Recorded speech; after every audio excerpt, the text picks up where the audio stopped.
রসুলের একজন সাহাবী বাড়িতে 4-5 দিন খাবার নেই, অনেক জায়গায় কাজ খুঁজলেন, কেউ কাজ দেয় না। অপরাধ, এই লোকটা আমার নবীকে নবী হিসাবে স্বীকার করে নিয়েছেন, আল্লাহকে রব হিসাবে স্বীকার করে নিয়েছেন, সমস্ত পত্রিকতা ছেড়ে দিয়েছেন। এই অপরাধের কারণে মক্কার কাফেররা সাহাবীকে কাজ দেয় না, তিনি অভাবে পড়ে গেলেন। এক পর্যায়ে তার ছোট্ট ছোট্ট সন্তানগুলো ক্ষুধার যন্ত্রণায় কাতরাচ্ছে, বেহুশ অবস্থা। স্ত্রী বলল, প্রাণের স্বামী, আজকে খাবারের ব্যবস্থা করো যেখানে পাও। লোকটা অনেক জায়গায় কাজ খুঁজতে গেলেন, কোথাও পেলেন না। এক পর্যায়ে তিনি চিন্তা করলেন, আমার নবী, মায়ার নবী মুহাম্মদ রাসূলুল্লাহ, তার কাছে যদি কেউ যায়, তাকে তো কেউ খালি হাতে ফিরে আসে না, তিনি কাউকে খালি হাতে ফিরাইয়ে দেন না, নিঃসন্দেহে আমার নবী একটা ব্যবস্থা করবে। বলেন সুবহানাল্লাহ। বড় আশা নিয়া নবীজির দরবারে রওনা হয়ে গেছেন। আমার ভাইয়েরা, আল্লাহর নবী, বিশ্ব নবী মুহাম্মদ রাসূলুল্লাহ, তিনি বসা আছেন, সাহাবী রওনা হয়ে গেলেন। আমার নবীকে সালাম দিলেন, ডাক দেয়া বলেন, ইয়া রাসূলুল্লাহ, ইয়া হাবিবাল্লাহ, আমি একটা বড় প্রয়োজন নিয়ে আপনার কাছে এসেছি। আমার নবী ডাক দেয়া বলেন, সাহাবী, কি আশা নিয়ে, কি প্রয়োজন নিয়ে এসেছ? সাহাবী ডাক দেয়া বলেন, হুজুর, আপনার প্রতি ঈমান আনার কারণে আর আল্লাহকে রব বলে মেনে নেওয়ার কারণে এই মক্কার লোকেরা আমাকে কাজে নেয় না। আজ কয়েকদিন যাবৎ কাজ করতে পারি নাই, ক্ষুধার যন্ত্রণা আমি সইতে পারি না। আমার সন্তানগুলো ক্ষুধার যন্ত্রণায় কাঁদতেছে, তারা বেহুশ হয়ে যাচ্ছে। আমার স্ত্রী বলে দিয়েছে, ও প্রাণের স্বামী, আজ যেখান থেকে হোক একটু খাবারের ব্যবস্থা করো। নবী গো, কত মানুষের কাছে গেলাম একটু কাজের জন্য, আমাকে কাজে নাও, আমাকে কিছু টাকা দাও। এরকম ভাবে কতজনের কাছে গেলাম, কেউ নেয় না। কয়, মোহাম্মদকে ছেড়ে দে, মোহাম্মদের আল্লাহকে ছেড়ে দে, কাজে নিব, তোরে সহযোগিতা করব, টাকা দিব, পয়সা দিব, সব রকম সুযোগ সুবিধা দেব। নবী, আমি এটা মানি নাই, আপনার কাছে এসেছি আল্লাহর নবী, শুনেছি আপনি কাউকে খালি হাতে ফিরাই দেন না, এই পৃথিবীতে সবচেয়ে দানশীল মানুষ আপনি। আল্লাহর নবী, বিশ্ব নবী, দেন না আমার জন্য একটু ব্যবস্থা করে, আজকে আমার সন্তানদের মুখে এক লোকমা খানা তুলে দেব। আমার নবী ডাক দেয়া বলেন, সাহাবী, কয়দিন হলো তোমার বাড়িতে খাবার নাই? সাহাবী ডাক দেয়া বলেন, হুজুর গো, আজ 2-3 দিন আমার চুলায় কোনো আগুন জ্বলে না। আমার নবী ডাক দেয়া বলেন, সাহাবী, তোমার বাড়িতে আজ 2-3 দিন আগুন জ্বলে না, আর আমার বাড়ির খবর জানো নি? আমার বাড়িতে আজ 2 সপ্তাহ চুলায় আগুন জ্বলে না। সাহাবীর মুখটা মলিন হয়ে গেছে। আহারে, নবীর কাছে আসলাম, নবী তো আমার চেয়ে বড় অভাবী, কি হবে? মনটা মলিন হয়ে গেল, মুখটা কালো হয়ে গেল। আমার নবী ডাক দেয়া বলেন, সাহাবী, মুখটা মলিন হয়ে গেল কেন? মনটা খারাপ হয়ে গেল কেন? না না না, আমার বাড়িতে খাবার না হলেও তোমার বাড়িতে খাবারের ব্যবস্থা হবে। জোরে জোরে বলা যাবে কিনা সুবহানাল্লাহ? সাহাবী আশ্চর্য হয়ে গেল, হুজুর কেমনে হবে?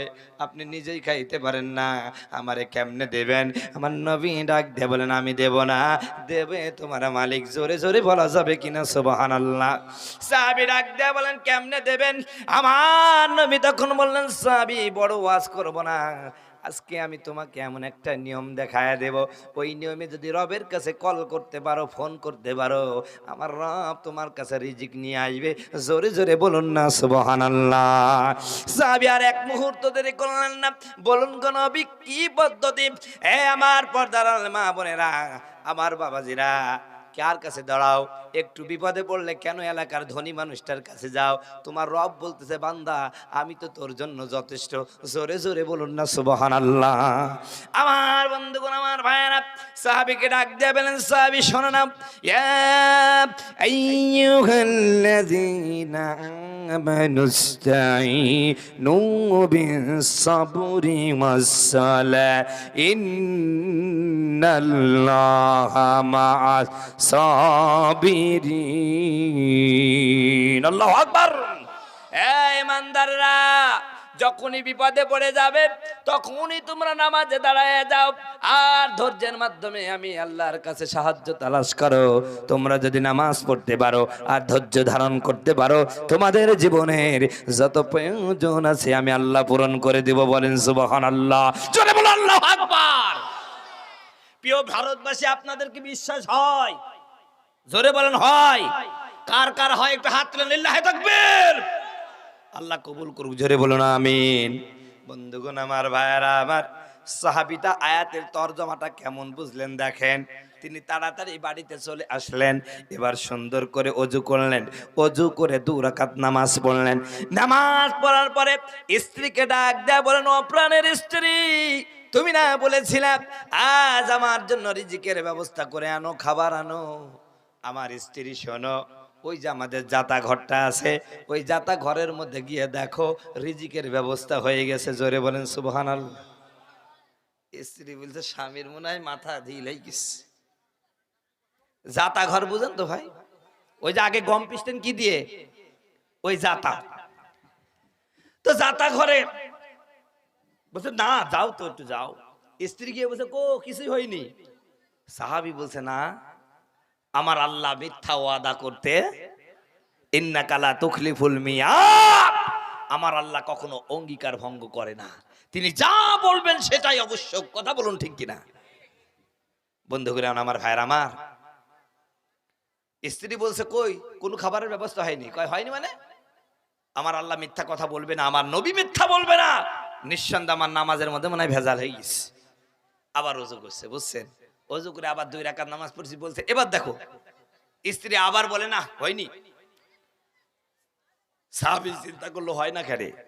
আবার ওযু করছে, ওযু করে 2 রাকাত নামাজ পড়ে আল্লাহকে বলছে, মালিক, আজ কয়েকদিন যাবৎ ক্ষুধার যন্ত্রণা নিয়ে ঘোরাফেরা করেছি, এত ক্ষুধা, আর শরীরের শক্তি বর্তন নাই।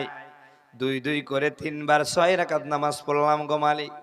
এখন আমার শরীরের অবস্থা এমন, এখন তোমার সামনে দাঁড়ায়া একটু নামাজের মধ্যে কোরআন তেলাওয়াত করব এমন শক্তিও আমার নাই। ও গো মালিক, আজ কয়েকদিন যাবত আমার বাড়িতে কোনো খাবার নাই, আমার ছোট্ট সন্তানগুলো খাবার খাবার করে চিৎকার করে। ও গো মালিক, বড় আশা করে তোমার দরবারে দাঁড়াইছি গো মালিক। তুমি বলেছো বান্দারে যত বিপদ পড়ে না কেন, পৃথিবীর কোনো মানুষের কাছে তোমার প্রয়োজনের কথা বলো না, আমি আল্লাহর কাছে বলো, আমি আল্লাহ শুনবো। ওগো আল্লাহ, এত করে ডাকছি, কেন তুমি শোনো না? কেন তুমি আমার রিজিকের ব্যবস্থা করো না? এইভাবে কান্নাকাটি শুরু করে দিলেন। চোখের পানিতে আমার ভাইয়েরা দাড়িগুলো ভিজে টপ টপ টপ টপ করে চোখের পানিগুলো পড়ছে। এমত অবস্থায় পাশের রুম থেকে, ওই যে জাতা ঘর থেকে স্ত্রী ডাক দেয়া বলেন, প্রাণের স্বামী, সুসংবাদ গ্রহণ করুন, সুসংবাদ গ্রহণ করুন। আর নামাজ পড়া লাগবে না, আর কাঁদা লাগবে না। আসুন আসুন, মজা দেখুন, আমাদের জাতাটা অটোমেটিক ঘুরছে, আর ওখান থেকে অনবরত আটা বেরোচ্ছে। জোরে জোরে বলা যাবে কিনা সুবহানাল্লাহ? জোরে বলো আল্লাহু আকবার। এই হলো নামাজ। যদি বিশ্বাস আল্লাহর প্রতি 100% থাকে, আর নামাজটা যদি লোক দেখানো না হয়, এ নামাজ 1400 বছর আগে যেমন রিজিকের ব্যবস্থা আল্লাহ আসমান থেকে করেছেন, আজও করতে পারে। কথা বলুন ঠিক কিনা বলেন তো ভাই? আজ 1400 বছর আগে যে আল্লাহ ছিল, ওই আল্লাহ কি এখনো আছে না নাই? জোরে বলেন, আছে না নাই? আল্লাহু লা ইলাহা ইল্লা হুয়াল হাইয়ুল কাইয়্যুম লা তাখুযুহু সিনাতু ওয়ালা নাওম। আল্লাহ হলো তিনি চিরন্তন, চিরঞ্জীব, তার কোনো মৃত্যু নাই, আর তন্দ্রা তাকে স্পর্শ করতে পারে না। বন্ধুগণ আমার, ভাইয়ারা আমার, সাহাবী দৌড়ে চলে আসলেন। এবার স্ত্রীকে ডাক দেয়া বলেন, স্ত্রী বাড়ির ভিতরে যাও, বস্তা, গামলা, হাড়ি, পাতিল যা আছে সব নিয়ে আসো। বস্তা ভরা হলো, হাড়িগুলো ভরা হলো, পাতিলগুলো ভরা হলো, এখনো আটা বের হয়। চিন্তা করলেন, কিরে আমার বাড়ির সব কিছু আটা দিয়ে ভরে ফেললাম, এখানে গমও নাই, কিছু নাই, হঠাৎ করে এত আটা বের হয় কেন? বের হয় দেখার জন্য জাতাটা উঁচু করে ধরলেন, আটা পড়া বন্ধ হয়ে গেল। সাহাবী দৌড় দিলেন নবীজির দরবারে, সমস্ত ঘটনা নবীজির কাছে খুলে বললেন। আমার নবী সব শোনার পরে আফসোস করলেন, আর বললেন, সাহাবী বড় ভুল করেছ, এইভাবে যদি দেখতে না যাইতে, জাতাটা যদি উঁচু না করতেন, কিয়ামত পর্যন্ত আমার উম্মতের জন্য আমার আল্লাহ রাব্বুল আলামিন মুসা আলাইহিস সালামের উম্মতকে যেমন মান্না সালোয়া খাওয়াইছে, আমার উম্মতকে তেমন এ আটা খাওয়াই দিত। বলেন সুবহানাল্লাহ। সম্মানিত বন্ধুগণ আমার, ভাইয়েরা আমার, তাহলে বোঝা গেল এই ঘটনা দিয়ে এই নামাজ এমন একটা ইবাদত, এই ইবাদতে শুধুমাত্র অন্যায় কাজ থেকে বিরত থাকা যায় না, আবার আপনার রিজিকের ব্যবস্থাও নামাজে হয়। আল্লাহ সূরা তাহার মধ্যে বলছে ওয়াস্তাবিনা আলাইহা ওয়া আমুরা হালাকা বিসসালাত। নবী আপনি নিজে নামাজ পড়লে হবে না, আপনার স্ত্রীকে নামাজের কথা বলেন, আপনার মেয়েকে নামাজের কথা বলেন, আপনার ছেলেকে নামাজের কথা বলেন, আপনার বৌমাকে নামাজের কথা বলেন, সবাইকে নামাজের কথা বলেন। আল্লাহ বলতেছেন নবীকে ও আমুর আহলাকা বিসসালাত, ও নবী আপনার আপনার পরিবারস্থ লোক যারা আছে তাদেরকে নামাজের কথা বলেন। কিন্তু আমরা কি করি? নিজে নামাজ পড়ি, ফজরে এমন আস্তে আস্তে শ্বশুর মশাই ঘুম থেকে ওঠে যাতে পাশের রুমে তার ছেলে ঘুমানো, তার বেটার বউ ঘুমানো, বৌমা ঘুমানো, আস্তে আস্তে ওঠে যাতে ঘুমের ডিস্টার্ব না হয়। কথা বলছে না, রাগ করছেন ভাই? আমরা তাই করি না? যারা মুরব্বী আছি নামাজ পড়তে চলে আসছি, বৌমা ঘুমাচ্ছে পাশের রুমে, বেটা না ঘুমাচ্ছে পাশের রুমে, কোনদিন বললাম না এই বৌমা উঠেক নামাজ পড়, এই ছেলে উঠেক নামাজ পড়? বলেছি? কথা কয় না কে? যদি এইটাই বলতাম তাহলে মসজিদে ফজরে মুসল্লি মনে হয় 10টা হইতো। কথা কইছে না কেন? আল্লাহ বলছেন আমুর আহলাকা বিসসালাত, হে নবী আপনার পরিবারের যারা আছে তাদেরকে নামাজের কথা বলে। বাংলাদেশে আমরা বাংলাদেশের কথা বলি, আমার বাংলাদেশে দেখি অনেকে আছে পাগড়ি ছাড়া নামাজ পড়ে না, অথচ বউটা রাস্তায় ঘুরি বেড়ায়, বুরখাও নাই, কিছু নাই, মাথায় কাপড়ও নাই। আছে কি নাই? ভারতে নাই হয়তো বা, কারণ ভারত সম্পর্কে আমার জানা নাই, আমার বাংলাদেশে আছে। অথচ আল্লাহ রাসূল বলছেন তুমি তাহাজ্জুদ পড়ো কিন্তু তোমার বউটা বেপরদায় চলে, তুমি দায়ুস, দায়ুস কখনো আল্লাহর জান্নাত যাবে না। কথা বলছে না, কথা বলছে না, কথা বলছেন, কথা ঠিক কি না? এই ওয়াজ শোনার পরে যারা আমার মা বোন আছে ওরা মনে মনে কি বলছে জানেন? কয় হুজুর আল্লাহ এত সুন্দর চেহারা দিয়েছে, 2-5 জন যদি না দেখে তো কেমন হইল? কথা কইছে না। আবার কিছু ছেলেও আছে বউ বিয়ে করেছে, বউটা একটু সুন্দরী, শাড়ি পরায়, শাড়ি পরাইতে এমন শাড়ি, ও মশারি না শাড়ি বুঝার উপায় নাই। কথা বলছে না কেন? লিপস্টিক টিপস্টিক মাখাইয়া রয়্যাল মোটরসাইকেলের পিছনে অথবা পালসার মোটরসাইকেলের পিছনে তুলে জোরে গিয়ার দেয়। কথা বলছে না কেন? এমন ভাবে চালায় গাড়ি, দেখেই চিন্তা করে কিরে দোস্ত এদিকে না, কয় তোর ভাবি। কিবি? তোর ভাবি। তো ভাবিতে পড়াইছিস কি মশারি না শাড়ি? কয় দোস্ত দেখ নতুন বিয়ে করেছি আর তোদেরও তো একটা হক আছে, আমার বউ আমি একাই দেখবো, তোদের একটা হক নাই? কথা বলছে না কেন? হক আদায় করে বেড়াচ্ছে। বিয়ে করা ফরজ, কিন্তু বিয়ে করার পরে স্ত্রীকে যে পর্দায় রাখা ফরজ মৌলবী তা জানে না। কথা বলছে না? সম্মানিত মা আমার পুরো রাগ করবেন না, আমি আপনাদের ওয়াজটা একটু করতেছি, মাঝখান থেকে আমার আলোচনা ওটাই থাকবে।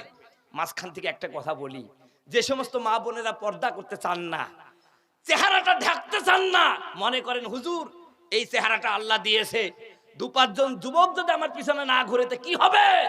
মাগো তোমার চেহারা আমার ফাতিমার কম ছিল না। কথা বলুন ঠিক কিনা? আমি যুক্তির আলোকে বলি। আচ্ছা বলেন তো এই পৃথিবীতে সবচেয়ে সুন্দর মানুষকে জানেন আপনারা? ইউসুফ আলাইহিস সালাম। কেডা? আরে কথা কন না, কেউ জানেন না? আপনারা জানেন হাদিসে সবচেয়ে সুন্দর মানুষ কে? ওইটি পরে, এমনি হাদিসে জানেন কোনটা? ইউসুফ আলাইহিস সালাম, তাই না? উনাকে দেখে সেই যুগের নারীরা হাত কাটার পরিবর্তে, আপেল কাটার পরিবর্তে কি কাটছিল? হাত। আচ্ছা বলেন তো এই যে হাদিসটা, এই হাদিসটা বর্ণনা করেছেন কেডা? আমার নবী। নবী বক্তা, কোন বক্তা বলবে আমি কি বলবো যে আমি ভালো বক্তা? কথা বলছে না? আমি কেমন বক্তা আগামীকাল আপনারা বলবেন। কথা বলুন ঠিক কিনা? ঠিক আমার নবী বলেছেন ইউসুফ আলাইহিস সালাম সবচেয়ে সুন্দর মানুষ, কিন্তু ইতিহাস সাক্ষী, কোরআন হাদিস সাক্ষ্য দেয় পৃথিবীর মধ্যে সবচেয়ে সুন্দর মানুষ আমার নবী। বলেন সুবহানাল্লাহ, জোরে বলেন সুবহানাল্লাহ। কেমন চেহারা একটু দেখেন মারা, ভালো করে শুনেন। আমার নবী 14 তারিখের পূর্ণিমা চাঁদের রাত্রিতে গরম ভাব, বিশ্ব নবী খালি গায়ে বসা, হযরতে জাবের ইবনে আব্দুল্লাহ রাদিয়াল্লাহু তাআলা আনহু নবীজির চেহারার দিকে একবার তাকান, আর পূর্ণিমার 14 তারিখের ওই চাঁদের দিকে একবার তাকান। বারবার তাকাতাকি হচ্ছে। নবীজি দেখার পরে বললেন, জাবের ব্যাপারটা কি? একবার তুমি আমার দিকে তাকাও, আর একবার পূর্ণিমার চাঁদের দিকে তাকাও, তোমার অভিমত কি, কি বলতে চাও? হযরতে জাবের বলেন, হুজুর গো, আপনার চেহারার দিকে তাকায়া ওই পূর্ণিমার চাঁদের দিকে যখন তাকাচ্ছি, চাঁদ লজ্জা পেয়ে সে আড়ালে চলে যায়। বলেন সুবহানাল্লাহ। আম্মা জান আয়েশা বলে, ও পৃথিবীর মানুষেরা শোনো, এই পৃথিবীর মানুষের জন্য একটা সূর্য আছে। ওই সূর্যটা প্রতিদিন পূর্ব দিকে ওঠে সকালের দিকে, আর সন্ধ্যার দিকে পশ্চিম দিকে অস্তমিত হয়। আর আমার আল্লাহ রাব্বুল আলামিন আমার ঘরে একটা সূর্য দিয়েছে, ওই সূর্যটা উদিত হয় এশা নামাজের পরে আমার ঘরে। বলেন সুবহানাল্লাহ। আমার নবীর চেহারা এত নুরানি, এত আলোকিত, এত সুন্দর ছিল। আম্মা জান আয়েশা বলেন, অনেক সময় সুসের ছিদ্রের মধ্যে আমি সুতা ঢুকাবো, আমার ল্যাম্পে তেল নাই, বাতিতে তেল নাই, আমি অপেক্ষা করতাম আমার নবী ঘরের মধ্যে কখন ঢুকবে। আমার নবী ঘরের মধ্যে ঢুকলে সাথে সাথে 100 পারের বাল্বের মতন আলো হয়ে যেত। বলেন সুবহানাল্লাহ। জোরে বলেন আল্লাহু আকবার। আমার নবীর স্ত্রী আম্মা জান আয়েশা বলে, এরা পৃথিবীর মানুষেরা শোনা রাখো, ইউসুফ আলাইহিস সালামকে দেখে সেই যুগের নারীরা আপেল কাটতে গিয়ে হাত কেটে ফেলেছিল। ওরা যদি আমার নবীকে দেখতো, ওরা কলজা কেটে ফেলে কখন মারা যেত টেরই পাইতো না। বলেন সুবহানাল্লাহ। শুধু তাই নয়, আমার নবীর স্ত্রী আম্মা জান আয়েশা বলেন, আমার নবীর চেহারা এত ভালো, আমার নবীর চরিত্র এত ভালো, আমার নবীর আদর্শ এত ভালো, আমার নবীর চেহারা এত ভালো। শোনো, আমার নবীর জন্য ইউসুফ আলাইহিস সালামকে দেখে সেই যুগের নারীরা হাত কেটেছিল, আর আমার নবীর জন্য সাহাবায়ে কেরাম জীবন দিয়েছে। জোরে বলেন সুবহানাল্লাহ। জোরে বলেন আল্লাহু আকবার। আমার বন্ধুগণ, আমার ভাইয়েরা, আজ ১৫০০ বছর হলো আমার নবী এই দুনিয়া থেকে বিদায় হয়ে গেছে। এখনো যদি আমার নবীর জন্য জীবন দেওয়ার জন্য কাউকে ডাক দেওয়া হয়, বলেন তো আপনারা বসে থাকবেন নাকি? আরো জোরে বলেন, বসে দেখবেন নাকি? আমার নবীর জন্য জীবন দেওয়ার জন্য এখনো আমরা প্রস্তুত। বন্ধুগণ, আমার ভাইয়েরা, আমার এ পর্দার আড়ালের মা বোনেরা, মনে করতে পারেন হুজুর আমার চেহারা ভালো, কেন একটু রাস্তায় ঘুরবো না, কেন আমি একটু বেপর্দায় চলবো না, মানুষ কেন আমারে দেখবে না? হে মা, আমার আম্মা জান হযরতে ফাতিমাতুল জোহরা কেমন চেহারা ছিল দেখেন। তিনি কেমন চেহারা হইছে একটু বোঝার চেষ্টা করেন। পৃথিবীতে তার বাপ যিনি, তিনি হচ্ছেন মুহাম্মদ রাসূলুল্লাহ, তিনি হচ্ছে পৃথিবীর সবচেয়ে সুন্দর মানুষ। কথা বলুন ঠিক কিনা? এবার মাটা কেমন সুন্দর দেখেন। ফাতেমার চেহারার কথা পরে বলবো, আগে বাপ মার চেহারা দেখেন। বাবা পৃথিবীর সবচেয়ে সুন্দর মানুষ। জোরে বলেন সুবহানাল্লাহ। মার চেহারা কেমন দেখেন। আমার দেশে কোনো মেয়ের যদি 4 বার বিয়ে হয় আর 5টা ছেলে হয়, কোন যুবক ছেলে বিয়ে করবে নাকি? কথা কচ্ছে না, বিয়ে করবে? ও যতই চেহারা হোক, বলবো ও বাবা 5টা স্বামী হয়ে গেছে, 4টি ছেলে হয়েছে, ও চলে না। কথা কচ্ছে না, কথা কচ্ছে না। আর হযরতে খাদিজাতুল কুবরার যখন পর কয়েকটা স্বামী মারা গেল, অনেকগুলো সন্তানও হয়ে গেল, আমার নবীর বিয়ের আগে, আমার নবী বিয়ের প্রস্তাব দেওয়ার আগে খাদিজাকে 1700 যুবক, মক্কা সবচেয়ে সুন্দর সুন্দর যুবকরা এরকম একটা বিধবা মহিলাকে বিয়ে করার জন্য প্রস্তুত হয়ে গেছিল। বলেন সুবহানাল্লাহ। এবার চিন্তা করেন, মাথা দিয়ে খাটান, এ পর্দার মা বোনেরা, চেহারার বড়াই করো, চিন্তা করো। একটা মহিলার কয়েকটা স্বামী মারা গেছে, কয়েকটা সন্তান হয়ে গেছে, তারপরও 1700 যুবক বিয়ের প্রস্তাব দেয়, তাহলে চেহারা কেমন ছিল চিন্তা করেছেন? এই পৃথিবীতে আল্লাহ পাক 4 জন বিশ্ব সুন্দরী পাঠাইছে, যারা কিয়ামত পর্যন্ত বিশ্ব সুন্দরী। কয়দিন পর্যন্ত? 4-5 দিনের জন্য নাকি? আপনাদের ভারতের একটা নায়িকা বিশ্ব সুন্দরী ছিল, নাম হলো ঐশ্বরিয়া রায়। এখন আর চলে না, কথা বলছে না কে? চলে নাকি? কিন্তু হযরতে খাদিজাতুল কুবরা, এই পৃথিবীতে 4 জন মেয়ে সবচেয়ে বিশ্ব সুন্দরী। একটা হলো হাওয়া আলাইহিস সালাম, একজনের নাম কি? হাওয়া আলাইহিস সালাম। দেখছেন না, আল্লাহ আদম আলাইহিস সালামকে যখনই ওই মানে চেতনা দিয়ে দিলেন, তার ওই হুঁশ ফিরাই দিলেন, হাওয়া আলাইহিস সালামকে দেখি জান্নাতের মধ্যেই চাবি ধরতে গেছে। ধরে বলেন সুবহানাল্লাহ। তাহলে চেহারা কেমন ছিল? তো হযরত হাওয়া আলাইহিস সালাম, 2 নাম্বার হযরতে মারিয়াম আলাইহিস সালাম, কেডা? মারিয়াম আলাইহিস সালাম। 3 নাম্বার হযরতে আসিয়া। এখানে একটা ছোট্ট কথা বলি, আসিয়া কিন্তু এই ফেরাউন যে ইনি ছিলেন কিপ্তি বংশের লোক। কিপ্তি বংশের লোক কখনো বনি ইসরায়েলের কোনো ছেলে মেয়ের সাথে বিবাহ বন্ধনে আবদ্ধ হতো না, এবং বনি ইসরায়েলের কোনো মেয়েকে তারা বিয়ে করে বউয়ের সম্মান দিতেন না। বনি ইসরায়েলের মেয়েদের করার এমনিতে ব্যবহার করতেন। কিন্তু আসিয়া আলাইহিস সালামের আল্লাহ পাক এত চেহারা দিয়েছেন, ফেরাউন বাধ্য হয়েছে আসিয়াকে বিবাহ করে বউয়ের সম্মান দিয়ে তাকে রানী বানাতে, বলে ধরে বলেন সুবহানাল্লাহ। তাহলে কি চেহারা ছিল। আর 4 নাম্বার, কিয়ামত পর্যন্ত বিশ্ব সুন্দরী 4 নাম্বার যিনি, তিনি হচ্ছেন হযরতে খাদিজাতুল কুবরা রাদিয়াল্লাহু তাআলা আনহা, বলেন সুবহানাল্লাহ। এবার বলেন বাপটাও সুন্দর, মাটাও বিশ্ব সুন্দরী, এবার যেটা হয়েছে পেট দিয়ে ওটা কি অসুন্দর হবে? কথা কয় না কে? হযরতে ফাতিমাতুজ জোহরা, আমার বন্ধুগণ, আমার ভাইরা, এই পৃথিবীতে তার চেয়ে সুন্দর মেয়ে আর কোনোদিন আসবে না। নবীজির কলিজার টুকরা ফাতিমা, এত সুন্দর চেহারা ছিল। বন্ধুগণ, আমার ভাইরা আমার, এই ফাতিমাকে বিয়ে করার জন্য হযরতে আবু বকর প্রস্তাব দিয়েছিল, হযরতে ওমর পর্যন্ত প্রস্তাব দিয়েছিল। আল্লাহ পাক আলীকে কবুল করেছিলেন। হে মা, হযরতে ফাতিমা তোমার চেয়ে কম সুন্দরী ছিলেন না, কিন্তু ফাতিমা আল্লাহকে কেমন ভয় করতেন দেখেন মা। ও মা, আজ পর্দা করতে চান না। হযরতে ফাতিমাতুজ জোহরা রাদিয়াল্লাহু তাআলা আনহা, আমার বন্ধুগণ, আমার ভাইয়েরা, বিশ্বনবী মুহাম্মদ রাসূলুল্লাহ অসুস্থ, কখনো রোগাক্রান্ত, কখনো হোশ। এই মুহূর্তে সবচেয়ে বেশি কান্না শুরু করে দিল ফাতিমা। হযরতে ফাতিমার কান্না দেখে নবীজি সহ্য করতে পারলেন না। আমার নবী ফাতিমাকে ইশারা দিয়ে ডাক দিয়ে বলেন, মা ফাতিমা, সকলের কান্না সইতে পারবো, কিন্তু তোমার কান্না সইতে পারবো না। কেন তুমি কান্দো?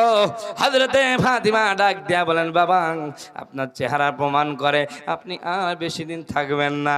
এ বাবা, আমি যদি তোমাকে না দেখি আমি বাঁচতে পারবো না, কারণ আমি তোমার মা, তুমি আমার সন্তান, আমি তোমাকে জীবনের চেয়ে ভালোবাসি। না না, আমি তোমাকে ছাড়া থাকতে পারবো না। আমার নবী ফাতিমাকে বললে, ফাতিমা কান্দিস না মা, আমার কাছে আয়, তোর কানটা আমার মুখের কাছে ধর। হযরতে ফাতিমাতুজ জোহরা নবীজির মুখের কাছে যখন কানটা তুলে ধরলেন, আমার নবী কানে কানে বললেন, ফাতিমা কান্দিস না, ধৈর্য ধর, আমার মৃত্যুবার সর্বপ্রথম তোর সাথে আমার সাক্ষাৎ হয়ে যাবে। কিতাব প্রমাণ করে মাত্র 6 মাস পরে হযরতে ফাতিমাতুজ জোহরা নিজেকে অসুস্থতা অনুভব করলো। এই মুহূর্তে হাসান হুসেনকে ডাক দিয়া বললেন, বাবারে, যা তোর বাবা কোথায় আছে একটু ডাক দে, আমার সালামখানা পৌঁছায়া যায়, তোর বাবার সাথে আমি একান্তে কিছু কথা বলবো। হাসান হুসেন দেয়া চলে গেল, বাবাকে ডেকে আনলো।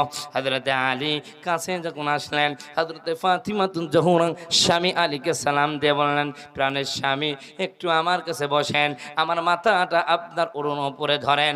হ্যাঁ স্বামী, দীর্ঘদিন যাবৎ আপনার সাথে সংসার করেছে, না জানি কোনো ব্যবহারে আপনি কষ্ট পেয়ে থাকতে পারেন, আমার ভালো অবস্থা ভালো না। ওই যে মদিনার রওজা থেকে আমার বাবা আমাকে ডাকছে, এই মুহূর্তে আমি আমার বাবার কাছে চলে যাব। আলী রে, দীর্ঘদিন যাব তোমার সাথে ঘর সংসার করেছি, তুমি আমার স্বামী, তুমি আমার কলিজা, তোমারে অসন্তুষ্ট করলে আমার নবী বলেছে কিয়ামতের ময়দানে, ফাতিমা তোমার সাথে আমি কথা বলবো না। জোরে জোরে বলা যাবে কিনা সুবহানাল্লাহ। হযরত আলীর সাথে যখন ফাতিমার বিয়ে হলো, নবীজি ডাক দেয়া বললেন, ফাতিমারে, এটা তোর জান্নাত, ইচ্ছে করলে জান্নাতটা অব্যাহত রাখতে পারিস, ইচ্ছে করলে নষ্ট করতে পারিস। হযরতে ফাতিমা বলেন, কেমনে নষ্ট হবে? কয়, আমার আলীকে যদি কষ্ট দেয়া দিস, আমার তোর জান্নাতটাও নষ্ট হয়ে যাবে। আলীকে যদি সন্তুষ্ট করতে পারি, তোর জান্নাতটা সুন্দর হবে। জোরে জোরে বলা যাবে কিনা সুবহানাল্লাহ। আমার নবী তার মেয়েকে এই নসিহত করলো, আর আমরা আমাদের মেয়েকে বিয়ে দিয়ে নসিহত করি। শোন, তো শ্বশুর বাড়ির লোকজন যদি কিছু বলে আর স্বামী যদি মারে, চলি আসবি, তোর বিয়ে আর এক জায়গায় দেবো। কথা বলছে না কেন? এই কারণে দেখেন অধিকাংশ যে সমস্ত মেয়েরা স্বামীর ভাত খায় না, এ দেখবেন বাড়িতেই কঠিন ষড়যন্ত্র হয়। কথা বলুন ঠিক কিনা? আমার মায়েরা ভালো করে শোনেন, হযরতে ফাতিমাতুজ জোহরা পৃথিবীর সবচেয়ে স্বামী ভক্ত লোক। বন্ধুগণ আমার ভাইয়েরা আমার, হযরতে ফাতিমাতুজ জোহরা স্বামীর খেদমত কেমনে করতেন শোনেন গোমা, একটু ভালো করে শুনবেন। বিশ্বনবী মুহাম্মদ রাসূলুল্লাহর কলিজার টুকরা জামাই হযরতে আলী রাদিয়াল্লাহু তাআলা একদিন অভাবে পড়ে গেলেন। এতই অভাব, কোথাও তিনি কোনো কাজ ব্যবস্থা করতে পারলেন না। হাসান হোসেন ক্ষুধার যন্ত্রণায় কান্না করে। এমত অবস্থায় একবার ফাতিমা এই জিনিসটা বুঝতে পারলেন, আলীর হাতে টাকা নাই, অভাব অনটন তার মধ্যে বিরাজ করছেন। হযরতে ফাতিমাতুজ জোহরা বাড়িতে সুতা কাটার কাজ করতেন। তিনি কতকগুলো সুতা এনে আলীকে ডাক দেয়া বললেন, প্রাণের স্বামী আলী, এগুলো বাজারে বিক্রয় করে আপনি একটু আমার সন্তানের জন্য খাবার এনে দেন। জোরে বলেন সুবহানাল্লাহ। আলীও কিন্তু যেমন তেমন স্বামী না, বোর কামাই খাবে। কিছু কিছু পুরুষ আছে 3-4টি বউ বিয়ে করে, এই 3টা বউকে বিভিন্ন কাজে লাগাই দিয়ে উনি ঠ্যাঙ্গের উপর ঠ্যাং তুলি দেখাই। কথা বলছে না, আছে কি নাই, আছে কি নাই? বন্ধুগণ আমার ভাইয়েরা, আলী ইতস্ত বোধ করছেন বইয়ের হাতের জিনিস নেবেন, বইয়ের কামাই খাবেন, এটা হতে পারে না। আলী ইতস্ত বোধ করছেন। হযরতে ফাতিমা বললেন, বুঝতে পেরেছি আপনি লজ্জা করছেন, না না, এটা আমি আপনাকে ধার দিলাম, এখন এটা বিক্রয় করে আমার সন্তানের জন্য খাবার আনেন। এক সময় যখন টাকা হবে দয়া করে আমার টাকাটা দিয়ে দিবেন। জোরে জোরে বলা যাবে কিনা সুবহানাল্লাহ। সম্মানিত বন্ধুগণ আমার ভাইয়ারা আমার, হযরত আলী সুতা কিনে নিয়ে চলে গেলেন। ফাতিমা বললেন, শোনেন, আপনার এই সুতার দাম কিন্তু 6 টাকার বেশি হবে না। বলেন সুবহানাল্লাহ। কয় টাকা? 6 টাকা। আলী বাজারে নিয়ে চলে গেলেন। এবার 6 টাকা দিয়ে বিক্রয় করলেন। এবার বিক্রয় করার পরে বাজার করার জন্য যখন সবজি মার্কেটে চলে গেলেন, মুদির দোকানের দিকে চলে গেলেন, হঠাৎ করে আলীর পরীক্ষা শুরু হয়ে গেল। একজন ভিক্ষুক এসে আলীকে ডাক দিয়ে বলেন, আলী রে, কোথায় যাও তুমি? কয় আমি একটু বাজার করতে যাই। কয় বাজার করতে যাচ্ছ? তোমার হাতে কি টাকা আছে? হ্যাঁ আছে। কয় টাকা আছে? 6 টাকা আছে। এ আলী, তুমি বাজার করতে যাও। শোনো আলী, আমি এমন অভাবে পড়েছি, আমার বাড়িতে 4-5 দিন খাবার নাই, আমার সন্তানগুলো ক্ষুধার যন্ত্রণায় ছটফট করতেছে, আমি বড় আশা নিয়ে তোমার কাছে এসেছি। আলী রে, তুমি কি আমাকে পারো না একটু সহযোগিতা করতে? জোরে জোরে বলা যাবে কিনা সুবহানাল্লাহ। হযরত আলী চিন্তা করলেন, আমার বাড়িতে মাত্র সবে মাত্র কয়েকদিন খাবার নাই, এর বাড়িতে 4 দিন খাবার নাই, 6 টাকা তারে দিয়ে দিলেন। বলেন সুবহানাল্লাহ। কয় টাকা? 6 টাকাই দিয়ে দিলেন। এরপর আল্লাহকে বললেন, আল্লাহ, তুমি না কোরআন শরীফে বলেছো, মান জাআ বিল হাসানাত ফালাহু আশরু আমসালিহা, যে ব্যক্তি আল্লাহর জন্য 1 টাকা দান করবে তারে আমি 10 টাকা দিব। জোরে বলেন সুবহানাল্লাহ। এ মালিক, আমি তোমার সাথে ব্যবসা শুরু করলাম। জোরে বলেন সুবহানাল্লাহ। হযরত আলী 6টা টাকা দিয়ে আল্লাহকে বলেন, আল্লাহ, তোমার সাথে আমার ব্যবসা শুরু হয়ে গেল। হযরত আলী সামনের দিকে আগায়, আমার আল্লাহ ডাক দিয়ে বলেন, আলী রে, তুই আমার সাথে ব্যবসা করলি, আমিও তোর সাথে ব্যবসা শুরু করলাম। বলেন সুবহানাল্লাহ। জান্নাত থেকে হযরতে মিকাইল আলাইহিস সালামকে পাঠিয়ে দিলেন। জান্নাতি একটা উট নিয়ে আলীর কাছে গেলেন। আলীর কাছে বণিক হিসাবে গিয়া বলেন, আলী, এই মদিনার উক্কাস বাজারে আমি নতুন, তোমাকে দেখে ভালো মানুষ মনে হচ্ছে, শোনো, এই উটটা কি তুমি কিনবা? আলী বললেন, তোমার উট আমি কেমনে কিনবো? আমার কাছে তো টাকা পয়সা নাই, কেমনে কিনবো? এটা হতে পারে না। হযরত আলী রাদিয়াল্লাহু তাআলা আনহু, আমার বন্ধুগণ, আমার ভাইয়েরা, বলল, না ভাই, আমি কিনবো না। লোকটা তখন বলল, শোনো আলী, তোমাকে দেখে ভালো মনে হচ্ছে, তুমি যদি ইচ্ছে করো বাকি তো নিতে পারো।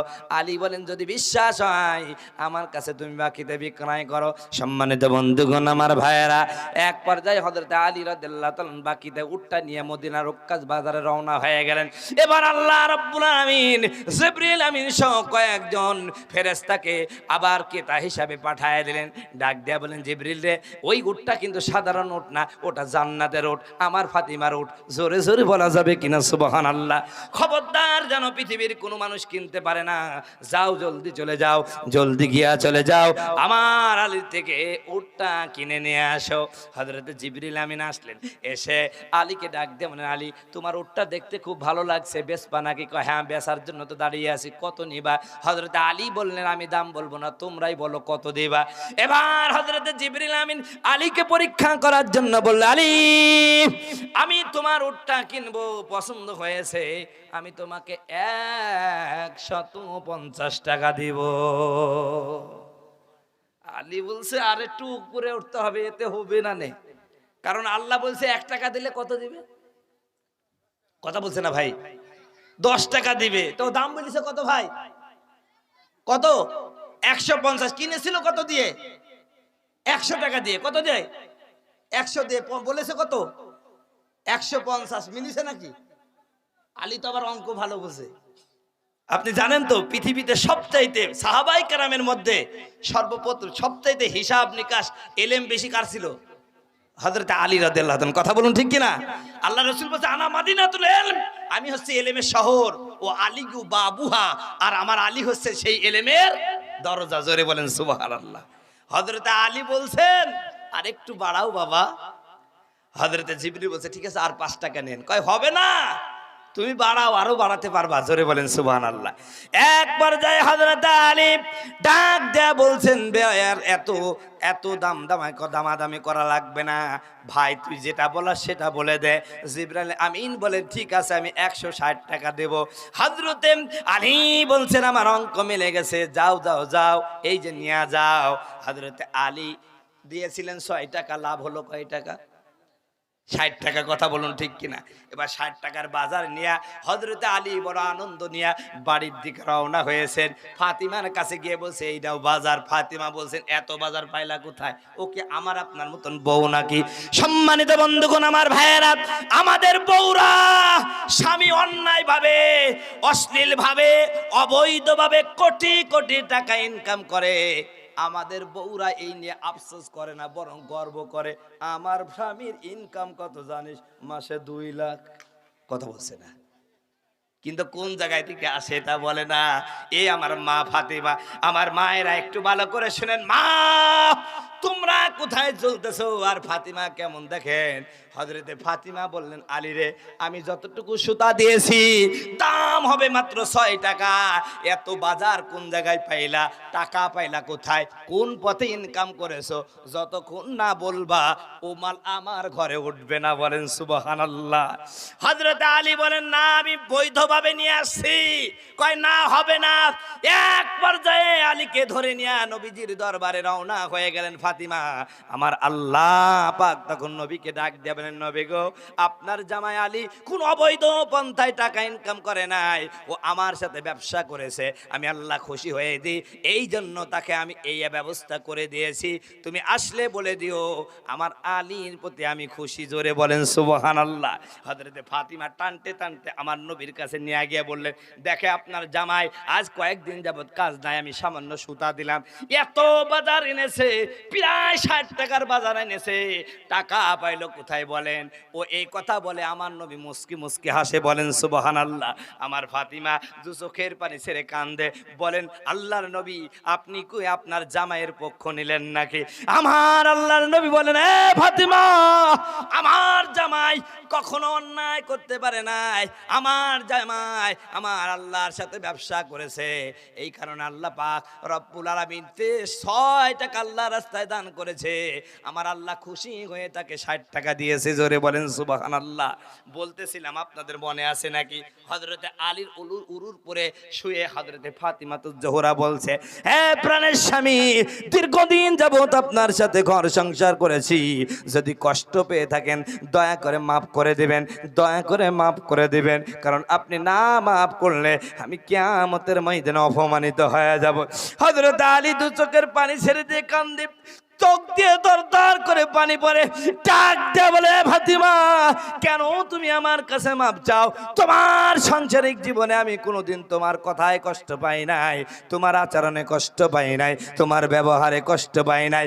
উপরন্তু তুমি তো সাধারণ ঘরের মেয়ে না, তুমি হচ্ছে জান্নাতি নারীদের নেত্রী, আমার নবীর কলিজার টুকরা। তোমার ব্যাপারে আমার নবী বলেছেন ফাতিমা আমার কলিজার টুকরা, যে ফাতিমাকে ব্যথা দেয় সে আমি নবীকে ব্যথা দেয়, যে যে ফাতিমাকে কষ্ট দেয় সে আমি নবীকে কষ্ট দেয়।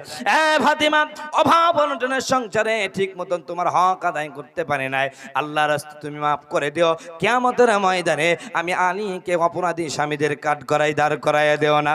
এইভাবে আমার ভাইয়েরা হযরত আলীও কান্দে, ফাতিমা কান্দে। এক পর্যায়ে হযরতে ফাতিমাতুজ জোহরা বলে, প্রাণের স্বামী, জীবনে কোনোদিন আপনার কাছে কোনো আবদার করে নাই, আজকে আমি একটা আবদার করতে চাই। কি আবদার? হযরতে ফাতিমা বলেন, আপনার কাছে আমি টাকা চাই না, পয়সা চাই না, কিচ্ছু চাই না। আমার ওই যে বাবা আমারে ডাকে, আমি এখন চলে যাব। আলী রে, আমার যদি মৃত্যু হয়ে যায়, খবরদার খবরদার আমার মৃত্যুর কথাটা এই জনসমাবেশে এলাকার মধ্যে মাইকিং করবে না, এলাকার মধ্যে এলান করে দেবে না।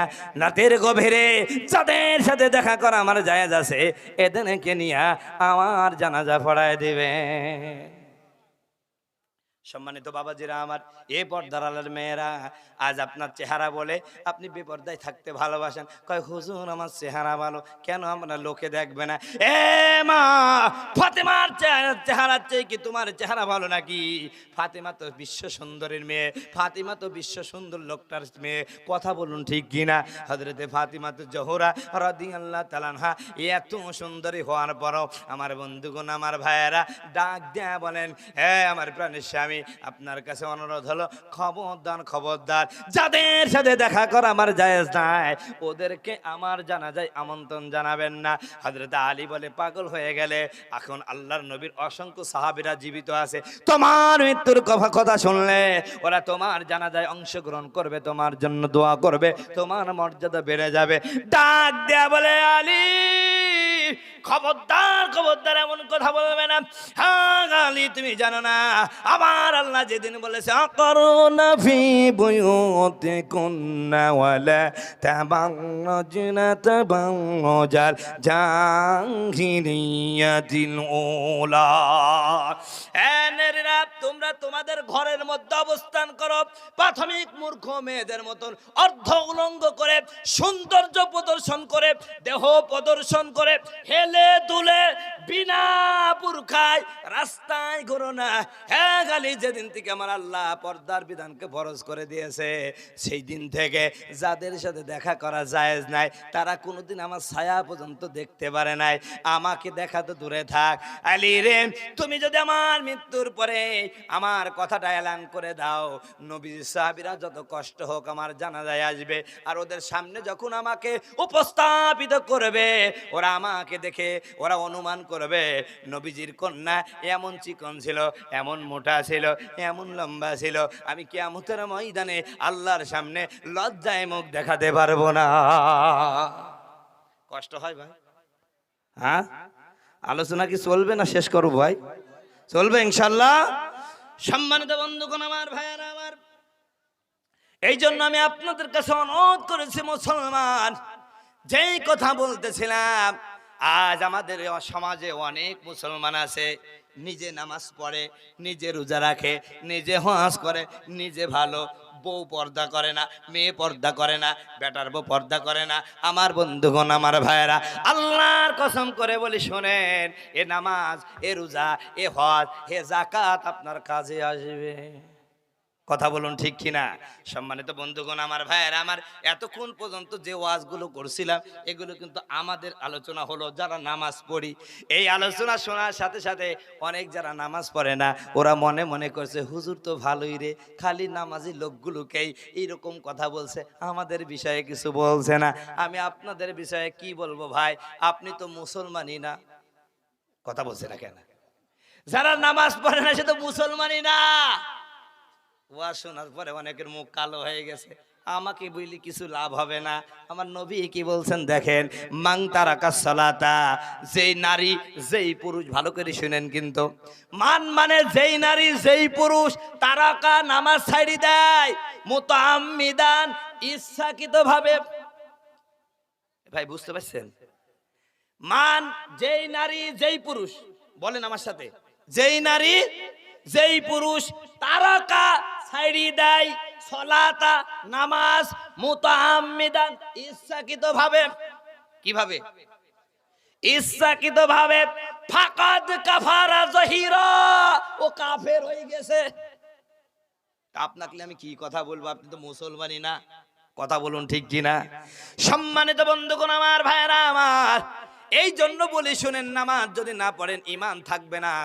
একজন আমাকে বলছে, হুজুর আমি লোকটা কিন্তু ভালো, আমি হজ করি, যাকাত দিই, বউটাও পর্দায় রাখি, মেয়েটাকে মাদ্রাসায় পড়ি, এই মাঝে মাঝে খালি আমি নামাজ পড়িনি, আমার কি ঈমান আমার কি ঈমান যাবে নাকি? আমি বলি ভাই ঈমান তো নাই, তা আবার যাবে কি? কথা বলছে না কেন? ঈমান তো থাকা লাগবে, তারপরে তো যাবে।